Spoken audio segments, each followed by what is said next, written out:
Oke, kita masuk ke modul 2 tentang BJT ya, karakteristik BJT. Jadi, transistor adalah komponen elektronik yang sangat, apa istilahnya, sudah merupakan buzzword ya bagi para anak elektro. Karena kita tahu bahwa penemuan transistor merupakan awal dari revolusi industri ketiga, perkembangan komputer dan sebagainya. Itu memang betul. Nah, di sini kita akan mempelajari transistor dari sisi yang lebih mendetail, yang lebih mendalam. Transistor terbagi menjadi dua ya, pada dasarnya. Di level dasar ada dua macam, yaitu transistor bipolar dan juga transistor field effect transistor. Nah, pada modul kedua ini kita membahas yang BJT terlebih dahulu. Oke. Nah, sama seperti dioda, transistor BJT merupakan sebuah device semikonduktor. Oke, kalau dioda itu kan terdiri dari dua buah bagian semikonduktor ya, bagian yang didoping tipe P dan juga tipe N. Nah, kalau BJT itu ada tiga bagian semikonduktor. Ada yang didoping PNP, ada juga yang didoping NPN. Nah, kita akan bahas lebih mendalam yang didoping NPN. Oke, jadi kita bahas yang tipe NPN. Nah, tipe NPN ini berarti kan dia memiliki 3 buah region, ya kan? Kalau kita ambil kabel gitu ya di masing-masing region ini, di sini dan di sini, kita jadi punya 3 buah gerbang. Oke. 3 buah apa istilahnya? 3 buah titik gitu. Meskipun N di sini dan N di sini itu tidak simetris ya. Itu ada penjelasan detailnya. Tapi kalau udah seperti ini, maka transistor itu adalah komponen yang punya 3 buah pin, oke, 3 buah terminal. Yang ini kita sebut dengan base, B. Yang ini misalkan kita sebut dengan misalkan kolektor, dan yang ini kita sebut dengan emitter. Oke. Jadi ada base, ada emitter, ada kolektor. Ini adalah transistor tipe NPN. Atau kalau kita gambarkan secara simbolik seperti ini. Nah, gitu ya. Jadi ini B, ini E, ini C. Nah, ini adalah transistor NPN. Gitu. E, C, B. Jadi B itu yang di tengah-tengah dan E itu yang panahnya keluar. Itu untuk yang NPN, oke. Kalau PNP nanti dia panahnya itu ke dalam. Jadi E, ini C, ini B. Tapi kita bahasnya lebih mendetail yang NPN. Nah, itu simpelnya ya definisi dari transistor. Kalau tentu saja kalau misalkan mau tertarik mempelajari lebih mendalam misalkan bagaimana pergerakan elektron dan hole di dalam device ini, teman-teman nanti silakan ketika sudah tingkat 3 atau tingkat 4 ya, ketika sudah bisa mengambil mata kuliah pilihan, silakan ambil mata kuliah device semikonduktor. Atau sebelum itu juga dibahas sedikit sih di mata kuliah material teknik elektro. Tapi lebih mendetail itu di mata kuliah pilihan dalam device semikonduktor. Nah, kita coba bahas ya lebih spesifik ya tentang ini. Sebuah komponen 3 pin ini. Sekarang kita bayangin punya sebuah komponen yang punya 3 pin. B, C, E. Kalau kalau resistor, kalau kapasitor itu kan 2 pin ya. 2 pin. Kita di par dulu juga belajar tentang op-amp. Op-amp itu 3 pin ya kan? Ada yang terminal inverting, non-inverting, sama outputnya. Dan sebenarnya ada juga sih, ada bagian VCC sama minus VCC-nya, tapi kita abaikan biasanya dalam analisis. Op-amp 3 pin, transistor juga 3 pin. Nah, di masing-masing terminal ini kan bisa ada arus yang masuk ya. Nah, jadi kalau NPN itu flow-nya seperti ini. Di base itu arusnya masuk, Di kolektor juga masuk, dan di emitter tuh keluar. Paling gampang kita lihat ini aja arah panahnya gitu, emitter keluar. Nah, ini memenuhi KCL. IE itu akan sama dengan IB ditambah IC. Nah, transistor ini, oh ya, ini kan arusnya ya. Lalu ada juga tegangan ya, misal tegangan kan berarti kan tegangan antar terminal. Ini VBE, ini VCE. Ada juga ini VBC, tapi jarang dibahas. Paling sering itu yang dibahas atau diomongin adalah VBE dan juga VCE. Oke. Nah, ada nih kaitannya antara IC dengan VCE, antara IC dengan VBE, IB dengan IC, dan seterusnya. Oke, pertama-tama berlaku dulu KCL ya, IE sama dengan IB tambah IC.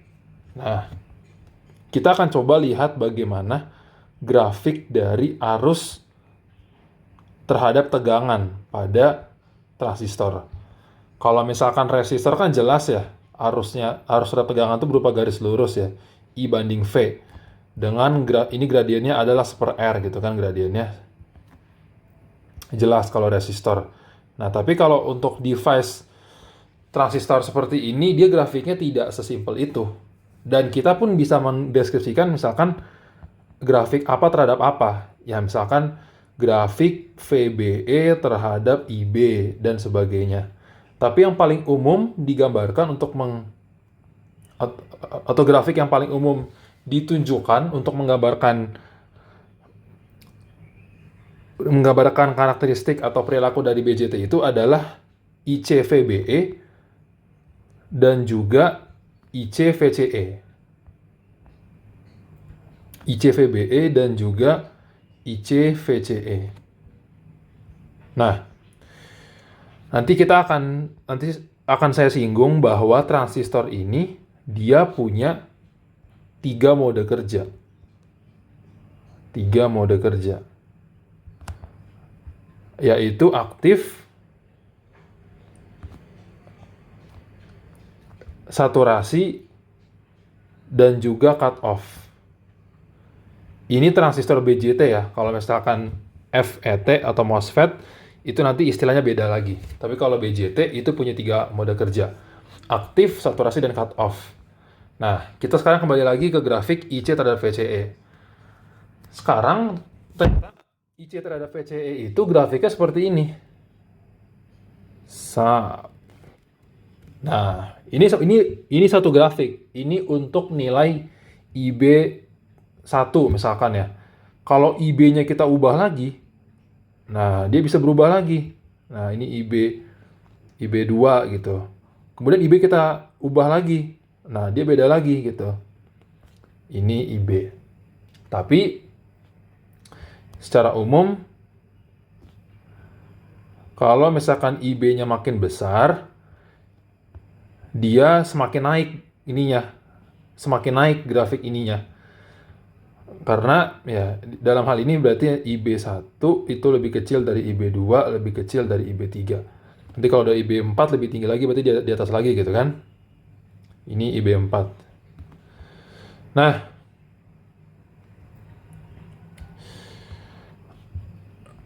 perhatikan, ini by the way, ini tuh bisa berapa saja ya. Ini tuh continue ya. Karena ini kan kebetulan cuma saya gambar 3 buah nilai IB. Dia kan bisa di sini, bisa di sini, bisa di sini, bisa di sini. Jadi dia ada banyak kemungkinan gitu. IB kan nilainya continue kan. Nah, ada yang istilah yang namanya titik kerja. Titik kerja itu adalah set nilai IB berapa. Ya intinya nilai-nilai IC, VCE, VBE, IB berapa itu menggambarkan titik kerjanya. Di grafik IC, VCE ini, kalau misalkan saya punya misalkan di sini, lalu ada di sini, sama ada di sini. Nah, ketiga titik ini, silang ini, itu menggambarkan titik kerja yang berbeda. Ini let's say titik kerja 1, ini titik kerja 2, titik kerja 3. Titik kerja 1 itu berada pada mode saturasi. Oke, titik kerja 2 itu mode mode kerja aktif, dan titik kerja 3 itu mode kerja cut off.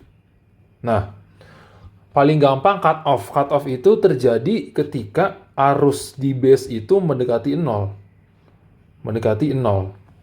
Ya, dalam kondisi ini sebenarnya nanti ada juga sih implikasinya. Misalkan nanti implikasinya VBC akan kurang dari 0,4. Lalu nanti VBE kurang dari 0,5. Tapi ini nanti dulu. Nah, perhatikan bahwa antara saturasi dan aktif itu kan dia berbeda di sininya kan, di bagian sini.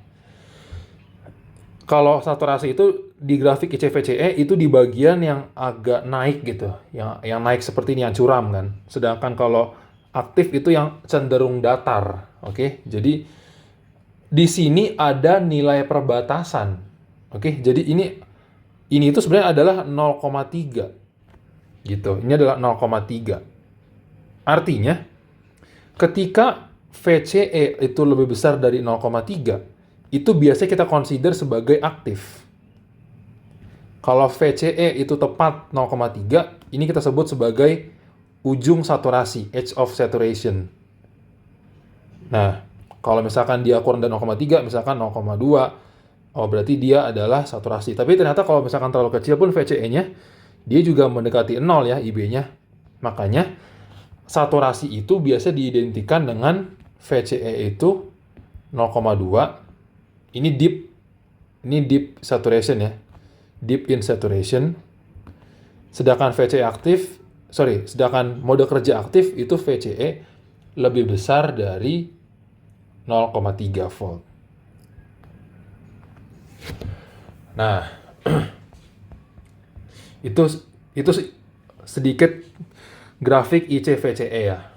Nah, kalau ICVBE, dia tuh hubungannya atau grafik itu seperti ini kurang lebih. Dia naik ICVBE. Ya, atau mungkin jangan kayak gitu deh, kayak gini. Gitu lah ya. Ini ICVBE. Ya, ini IB1. Nanti mungkin kalau IB2 ada lagi seperti ini, IB3 mungkin ada lagi seperti ini. Tapi kurang lebih dia seperti eksponensial ya, seperti ini. Kita ambil satu aja. Nah, ini ada semacam asimtot. Semacam asimtot dinilai 0,7. Oke, sedangkan ini titik ketika dia mulai mau naik itu 0,5. Nah, kalau di grafik ICVBE, mode kerja yang bisa kita lihat itu antara cut off dengan saturasi dan aktif. Artinya, ketika dia ini, IC-nya mendekati 0, ini itu cut off. Tapi kalau misalkan dia sudah mendekati sini, ini antara aktif atau saturasi. Tapi kita tidak bisa menentukan yang mana. Gitu. Jadi kalau aktif ataupun saturasi, VBE-nya itu kurang lebih sebesar 0,7 volt gitu.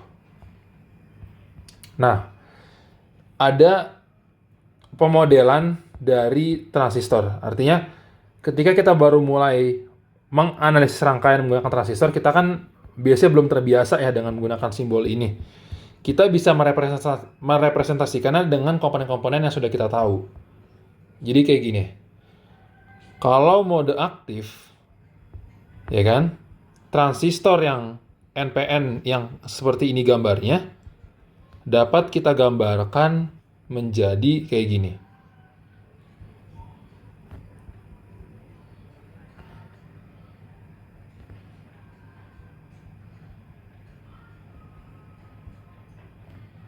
Nah, ini B, ini C, ini E.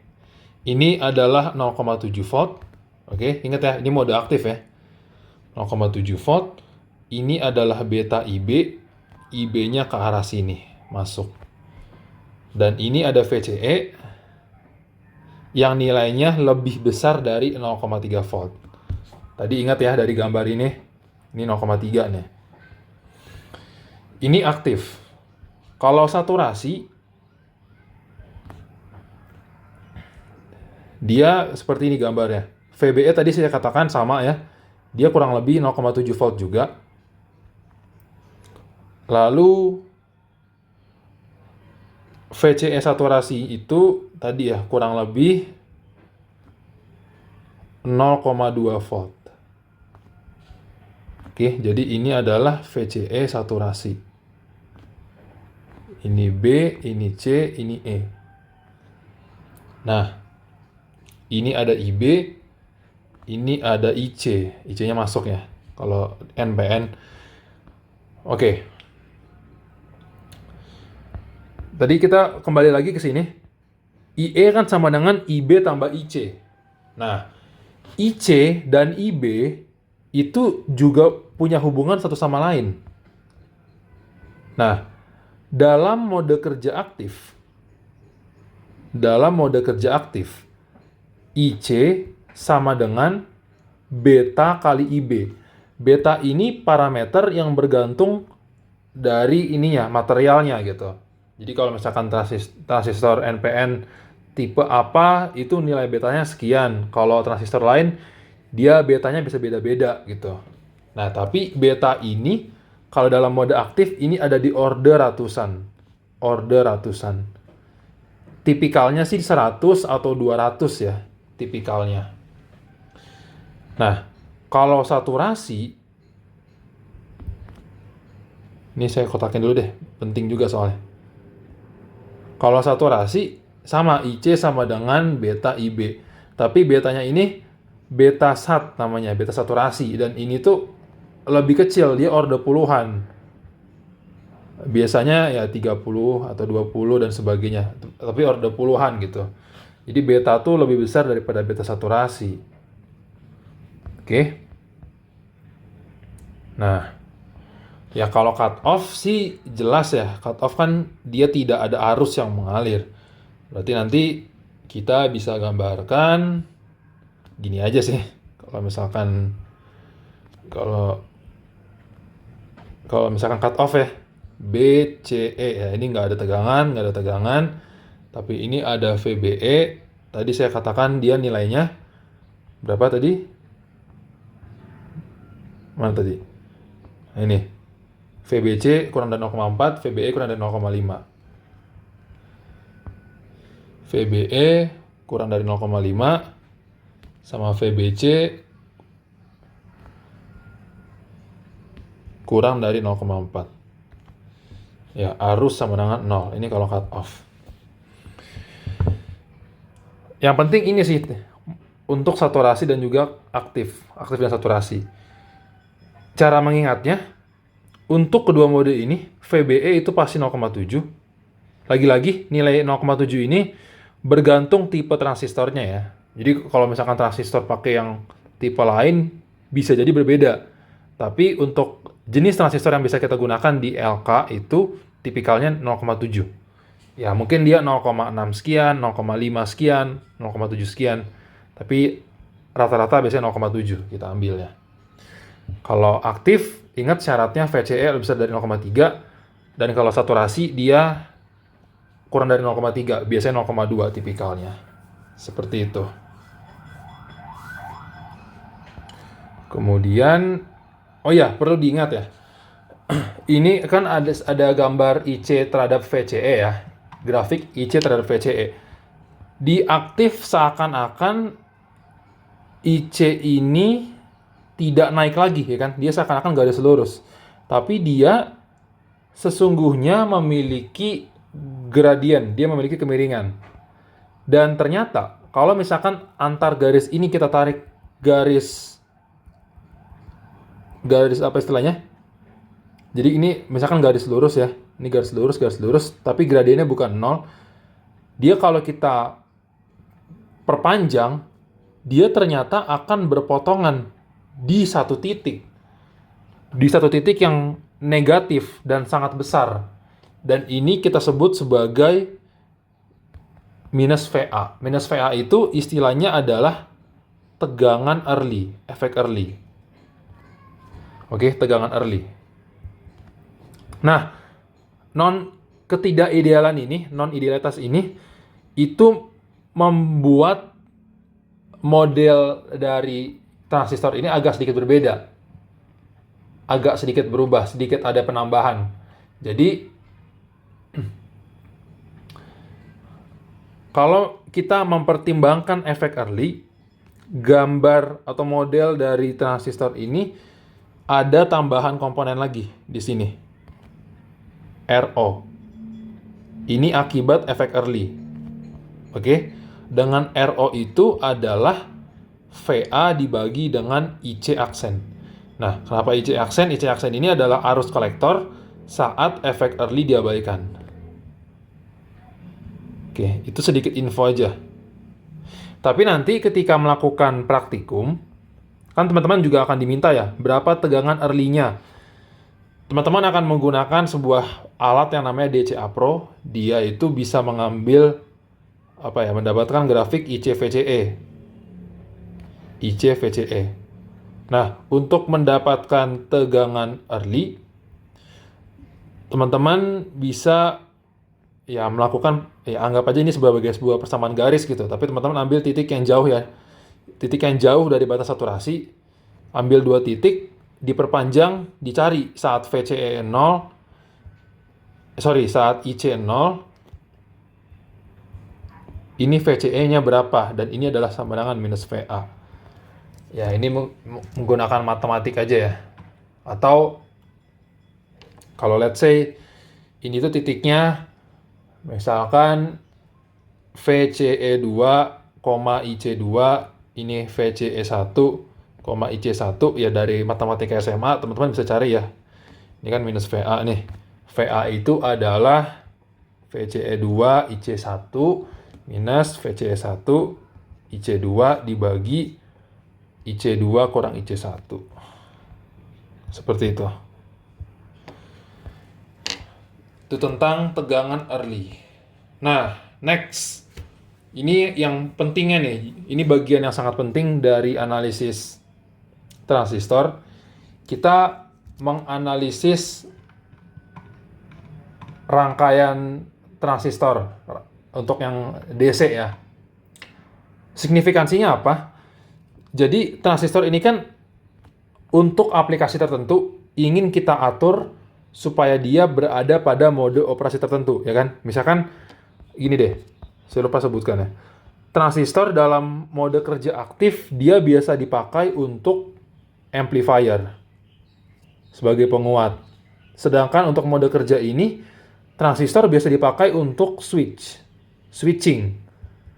Nah, misalkan kita pingin dia berada pada mode aktif. Berarti kan kita harus mengatur sedemikian rupa supaya IB-nya itu tertentu, supaya IC-nya itu tertentu kan. Supaya dia berada pada titik-titik yang ada di atas-atas sini gitu kan. Nah, dalam desain itu seperti apa?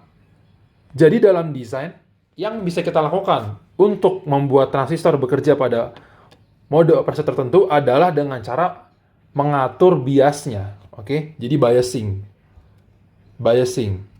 Kita memilih-milih komponen sehingga transistor bekerja pada mode operasi tertentu, gitu. Dan biasanya nanti teman-teman belajar juga ya, transistor itu punya beberapa konfigurasi, misalkan sebagai penguat gitu. Dia ada konfigurasi namanya CE, common emitter, common collector, common base. Nah, biasanya yang kita pilih itu kan tadi kan ini kan B, ini C, ini E ya. Berarti resistor yang ada di dekat C itu adalah RC, ini adalah RE, ini VCC. Nah, ini juga VCC kita sebutnya. Nah, resistor yang ada di base ini kita sebut dengan RB1 dan RB2. Nah, biasanya dalam melakukan biasing, nilai RB1 dan RB2 ini yang kita pilih gitu, yang kita atur-atur. Atau lebih simpel lagi, RB1 kita buat fix, RB2 yang kita ubah-ubah supaya transistor berada pada mode operasi tertentu gitu.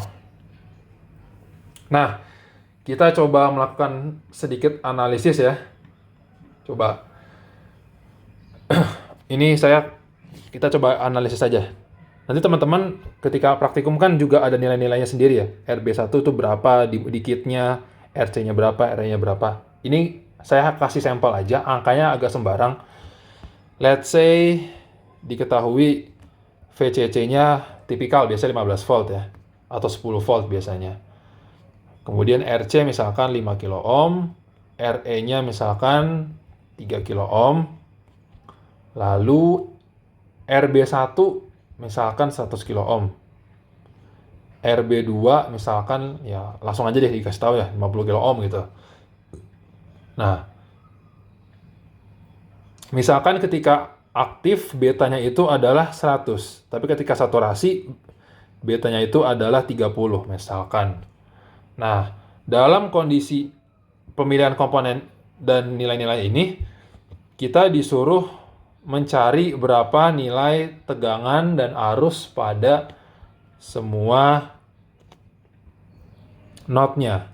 VC, VE berapa, lalu IB, ICE, IE-nya berapa, gitu. Nah, oke, kita berangkat dari mana? Kita kan tidak tahu ya, apakah transistor ini berada pada mode aktif atau saturasi. Tapi tapi caranya kita buat asumsi dulu. Kita asumsikan dia bekerja pada mode ini. Lalu nanti kita lakukan perhitungan, lalu kita cek apakah asumsi kita benar atau enggak. Apa yang mau dicek? Kita mau ngecek kan, kalau aktif itu syaratnya VCE itu harus lebih besar dari 0,3. Oke, jadi paling gampang kita asumsikan dulu. Asumsikan dia transistor ini bekerja pada mode aktif. Oke, asumsikan dia pada mode aktif. Maka berlaku persamaan IE sama dengan IC tambah IB, lalu IC sama dengan beta IB, sama dengan 100 IB. Ya, ini IC karena beta cukup besar, berarti IE itu kurang lebih sama dengan IC ya nantinya. Nah, kemudian kita bisa menggunakan hukum Ohm. Ini ada resistor nih, RC, ada resistor RE. Kita bisa pakai hukum Ohm. Nah, berarti apa? Hukum Ohm di resistor RC. Ini VC, ini VCC, ini IC. Berarti kan VCC minus VC sama dengan ICRC. Persamaan 1. Lalu di emitter kita punya VE sama dengan VE mana? VE sama dengan IERE. Nah, ini persamaan 2. Lalu ingat kalau aktif ataupun saturasi, VBE itu adalah 0,7 volt.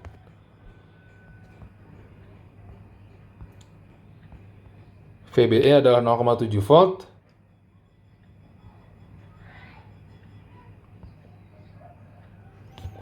Lalu, ya, kita bisa menggunakan simplifikasi ya, asumsi. Arus di IB ini kecil. Oke.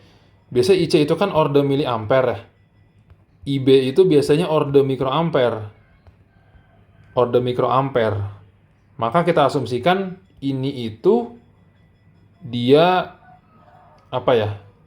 Tidak ada arus yang mengalir ke terminal base gitu, mendekati 0. Sebenarnya ada. Dan kita bisa juga melakukan perhitungan dengan memperhitungkan itu, tapi nanti akan semakin banyak persamaannya. Tapi kita asumsikan IB itu sangat kecil, maka kita punya sekarang pembagi tegangan. Ya kan? Ini ada VCC nih. Ini ada VB. Ini ada 100. Ini tadi berapa? RB1 100 kilo. Ini ada 50 kilo. Berarti kan VB itu dengan pembagi tegangan ya, kurang lebih sebesar 50 per 150 kali VCC kali 15. Atau dia sama dengan 5 volt. Nah,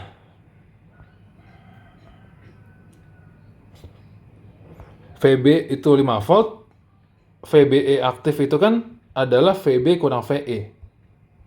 Ini adalah 0,7 volt. Berarti kita punya VE itu sekitar 4,3 volt.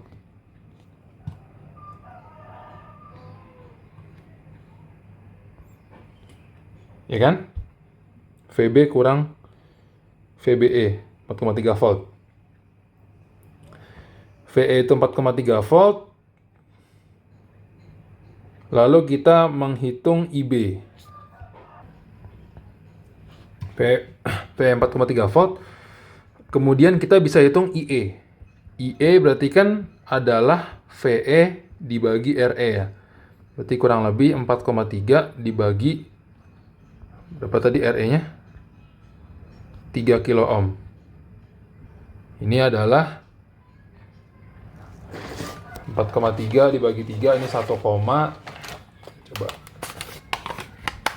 4,3 dibagi 3 1,43 miliampere. Nah, 1,43 miliampere IC-nya itu, nah, IC kurang lebih sama dengan IE, berarti kurang lebih 1,43 miliampere juga. Ya, sebenarnya IC itu adalah beta per beta tambah 1 ya, dari IE kali IE gitu. Tapi karena beta itu besar ya, 100 kan, 100 per 101 kan itu sangat kecil ya. Maksudnya sangat mendekati 1 gitu. Ini adalah 0,99. Ya. Makanya kita ambil IC-nya itu mendekati IE sebesar 1,43 miliampere. Nah, IB-nya itu IC per beta. Berarti 1,43 dibagi 100 atau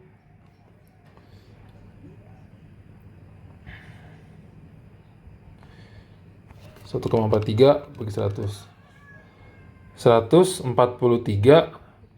mikroampere. Bukan. 1,43. 1,43 bagi 100 kali 1000. 14,3 mikroampere. Ya. Nah, lalu kita hitung VC. Nah, VC berarti adalah VCC dikurang ICRC.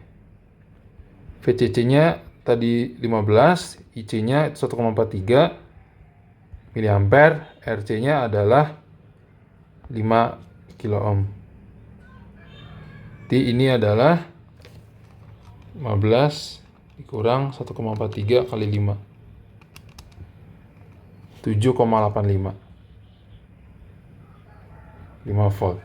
Nah, perhatikan bahwa VCE itu adalah VC kurang VE, yaitu 7,85 dikurangi dengan, tadi VE-nya berapa? VE-nya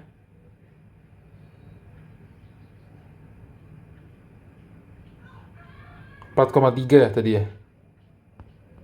VE-nya 4,3. Dan ini sama dengan 3,55 volt. Ini lebih besar dari 0,3 volt. Sehingga benar asumsi kita bahwa transistor pada mode aktif itu benar. Makanya hasilnya adalah hasil-hasil yang telah kita dapatkan ini. Nah, nilai-nilai ini adalah aproksimasi saja, tidak sepenuhnya benar, karena tadi kita banyak sekali asumsi-asumsi ya. IE kita anggap sama dengan IC, padahal harusnya IE itu kan adalah beta tambah 1 per beta kali IC.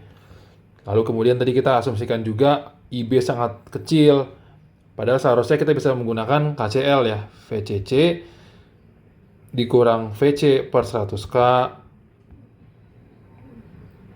sama dengan IB ditambah VB dibagi dengan 50K. Kan ini kan jadi persamaan ketiga ya. Nanti dari persamaan ini 1, 2, 3 bisa kita solve semua nilainya. Tapi ini hanya perhitungan cepat untuk ya memastikan bahwa memang transistor bekerja pada mode aktif. Oke, kurang lebih seperti itu ya untuk analisis biasnya. Ini penting, terpakai sekali nanti, bahkan sampai ketika kita sudah membahas penggunaan BJT untuk penguat.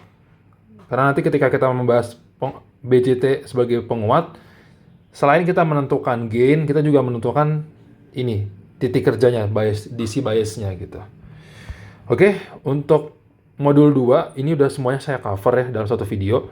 Semoga jelas dan selamat melaksanakan praktikum. Terima kasih.